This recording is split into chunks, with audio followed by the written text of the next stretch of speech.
Hi there, so I'm going to be talking about the endocrine system, and the first part I'm going to be talking about is the pineal gland, and basically the pineal gland, which is right here, it receives information, and then the hypothalamus, which is kind of hard to see because it's pink, is the link structure between the nervous and endocrine system. The pituitary gland is the master gland because it tells other glands to release hormones. And then the thyroid gland, which is right here, helps to regulate many body functions, and it constantly releases a steady amount of thyroid hormones into the bloodstream. And then we have the parathyroid, which is on the posterior side of it.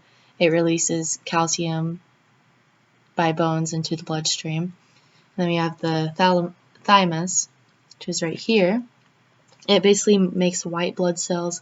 And then we have the adrenal gland, which is at this area. The adrenal gland produces hormones that regulate the metabolism, the immune system, blood pressure, and other functions that are essential to the body.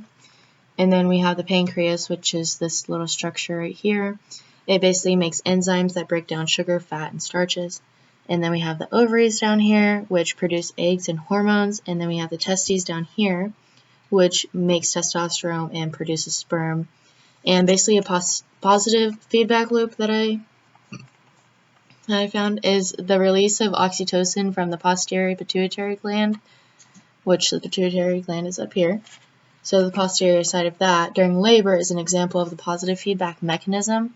The oxytocin stimulates the muscle contractions that push the baby through the birth canal down here, and the release of the oxytocin results in stronger or augmented contractions during labor.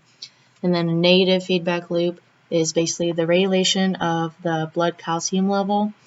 The parathyroid gland secretes parathyroid hormone, which regulates the level of calcium in the blood. If calcium decreases, the parathyroid gland senses it, and the decrease and secretes more parathyroid hormones.